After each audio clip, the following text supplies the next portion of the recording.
Jeg hedder Lars Buus. Jeg vil i dag vise jer, hvor let det er at lave ossobuco. Vi har vores kalveskanker her, og for at afhjælpe, at de ikke krøller, når vi er færdige med at brassere dem, så giver vi lige nogle små snit rundt langs kanten her. Bare lige 3-4 snit rundt omkring. Sådan. Så vender jeg ossobucoen i hvedemel.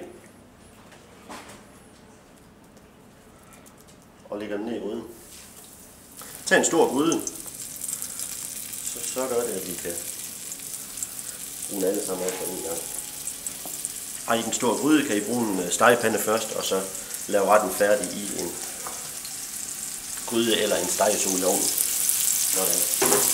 Vi bruger dem godt af.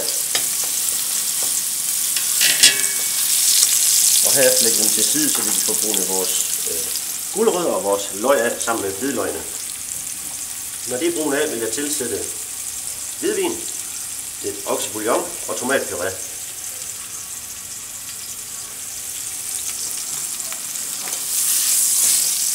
Vi får lidt mere. Det er salt og peber.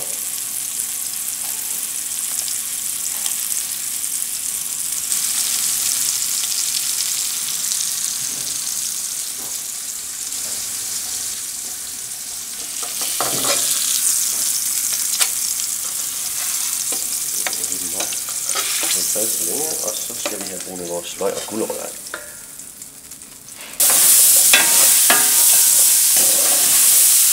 Når løgene lige er ved at have taget lidt farve, så tilsætter vi hvidløgene.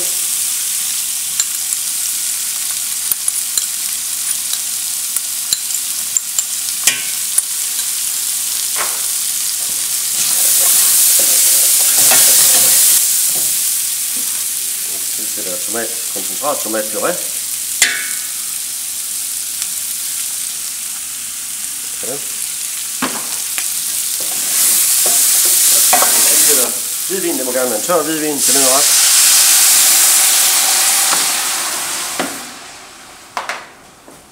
Og lad den lige reducere lidt.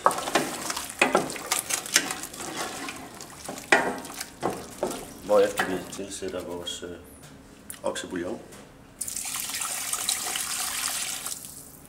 Har ingen oksebouillon, kan vi selvfølgelig bruge en bouillonterning. Tilbage med vores kalveskanker. Tilbage i gryden. Og de skal nu brassere i cirka 2 timer, til de er helt møre. Undervejs vender vi dem. Sådan der. Nu skal det lige have et lille opkog, og så tilsætter vi lidt persille. Vi tilsætter lidt timian.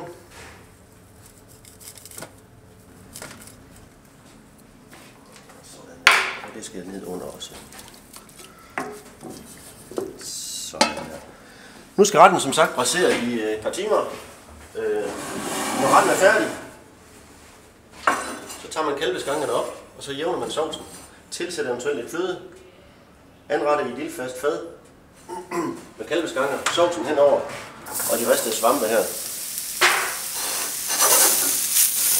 Så vil jeg foreslå, at man serverer en kartoffelmos til. Eller man kunne lave en kartoffel man koger med lidt rødfrugter, og lave en rødfrugtermos til. Dejlig vintermad. Velbekomme.